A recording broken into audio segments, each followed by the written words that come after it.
I'm scared. Don't worry, Scarlet. We'll find whoever or whatever has done this to us.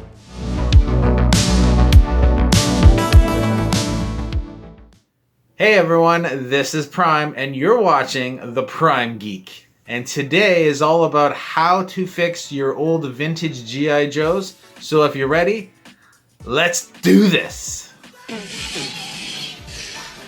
Fix me. Sure, Cop.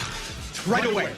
I want to show you how to repair two different G.I. Joes using two different O-ring sizes. One I actually bought from Amazon and the other I bought from a local hardware store.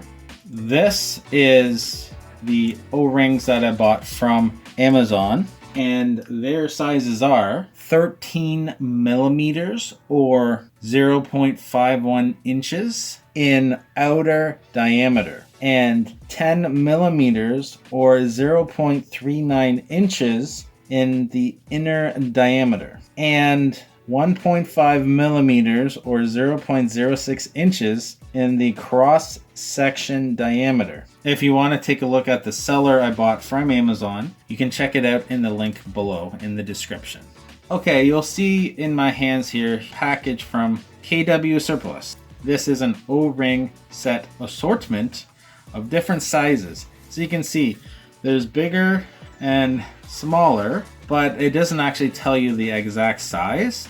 So that's why I wanted to give you the measurements of the one I bought off of Amazon so you can compare. See, if I turn it over, there's no size. So just wanted to bring that to your attention first before we get started. So the first thing to do when repairing the G.I. Joes, you want to make sure you have the right screwdriver or it's not going to work. And to really tell if you have the right screwdriver, you want to grab one of the G.I. Joes and then take a look at the screw on the back, and then take a look at the screwdriver you have and make sure that goes into the screw, it's tight, not going to warp it, right? Okay, so let's try working on the first G.I. Joe of two, which would be the B.A.T. robot. That's B.A.T. and it's from Series 5. It was one of the multiple robots they had in the show. It was in Season 2. So here we are. Here is the B.A.T. robots. So I'm just going to take him out of the bag.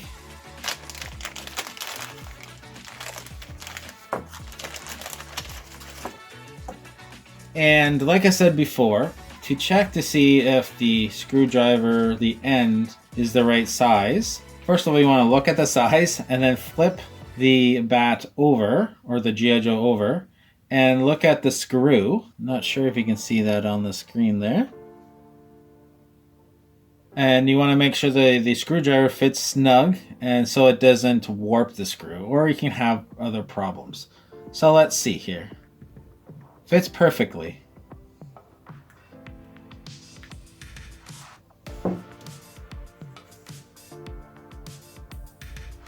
The screw is out. So now we want to take the back off from the front. It might be a little tight since I don't know when it was ever repaired or if anybody ever took it apart. It could have been not open since when it came out back in the 80s, right? So let's see here. Oh, it came out really smoothly.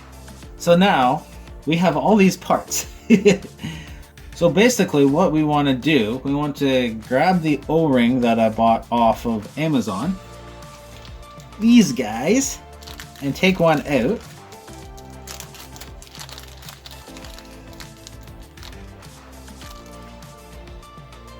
So we have one of these green O-rings. Now if we take a look at the back here, we want to put the O-ring on the back.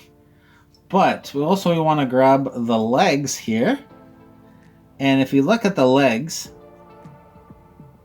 there is a hook. So you want to stretch out the O-ring a little bit. And you want to grab the waist, not the legs, but the waist. And you want to stretch it out a bit. And then push it down. And then try to grab the legs. And try to get it to grab on. So now you have the legs attached to the waist. So now we want to grab the back and we want to stretch the O-ring and connect it to the middle part of the back there. Like that.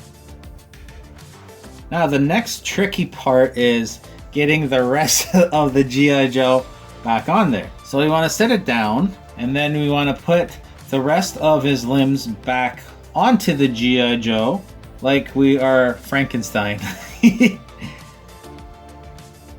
So.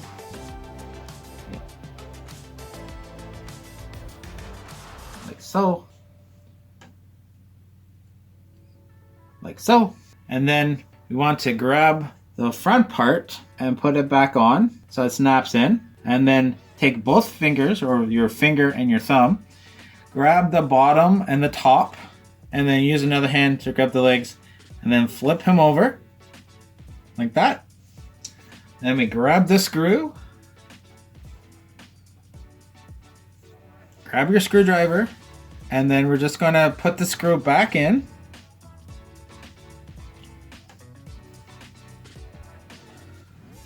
And we're just gonna tighten it.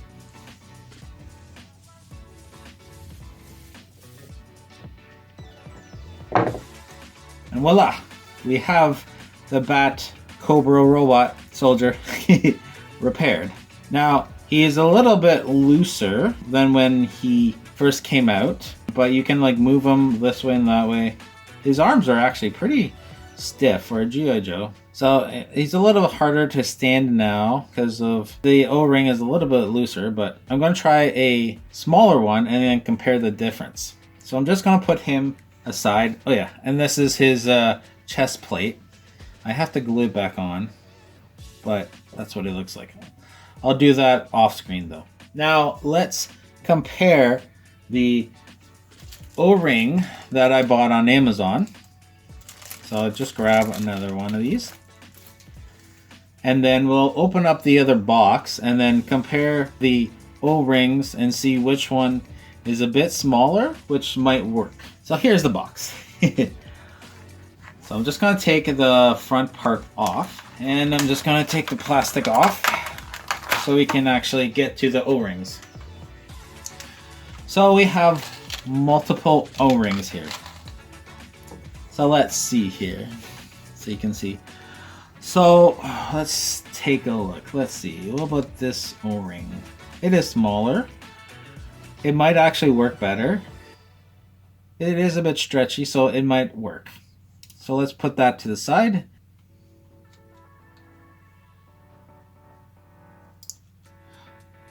This one is a bit bigger than this one. It's about the same size as the green one. So we're gonna put that back and we're just gonna try the smaller one and see the difference. So I'll put these aside. So the other G.I. Joe we're going to use, he is from Series 3, and his name is Scrap Iron. If you have the rubber still in there, it could cause some troubles getting the back off. I did have another G.I. Joe and it gave me troubles. This one has a rubber broken. Let's see if we can, oh no, we can't rip it off. So let's see if we can get him out. So once again, we get the screwdriver and we put the screwdriver in, make sure it's tight, and then we're going to remove the screw. All the G.I. Joes, at least from the 80s anyway, use all the same screws. Here's the screw here. So I'm going to put that aside. Let's see if we can get the back off. Yep, this one is working. So as you can see, the rubber broke at some point in time. So we're just going to take that rubber out. So like before, we're going to try to get it to fit again. Oh, that's really in there. So let's see if we can get the rubber in there. Might need to stretch it a bit.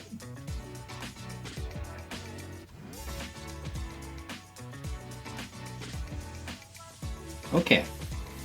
Now, like I was talking before, we want to connect it to the middle of the back here. right there. If we were able to do this, this will make him easier to stand when we're done. Okay, after some trials, I did get the rubber back on. So now let's just put the limbs and the head back in.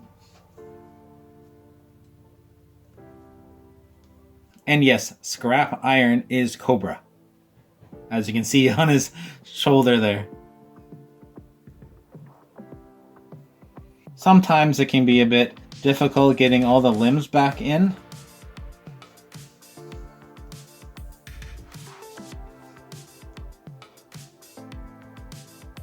So, once we have all the limbs and the head back onto the body, then we're going to put the front back on and snap it in like we did previously.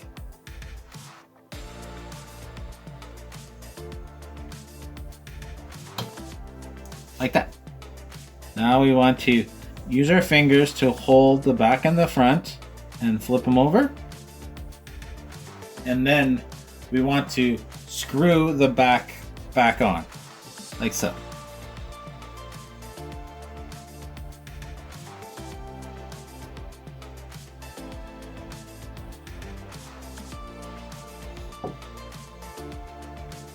And voila! So comparing the two G.I. Joe Cobra figures, the B.A.T.S Cobra Soldier was repaired with the O-ring I bought on Amazon. And once again, the measurements was 13 millimeters or 0.51 inches for the outer diameter, 10 millimeters or 0.39 inches in the inner diameter, and 1.5 millimeters or 0.06 inches for the cross-section diameter. And that was the green O-ring. And scrap iron used the O-ring that was just slightly a bit smaller than the B.A.T.S. And to compare the two, B.A.T.S movement around his waist is much more flexible. Scrap iron, not as much, more like a regular G.I. Joe, but he does actually stand better than the B.A.T.S. If he was on an actual surface without blanket like we have right now, he would actually stand up better than B.A.T.S because it's holding his weight better. And yeah, that's pretty much it. It'll hold him together from the top part of his body to the waist than this guy because it's more tighter. But on the flip side, it could break easier than this one because it's tighter and it's not giving as much pressure as if he had the green O-ring. So I just want to compare the two. Either way, on my shelf, they'll stand up. I'll get them working. Well, guys, that's a wrap. Thanks for joining in and joining me and learning how to repair your vintage G.I. Joes. And that's just Prime.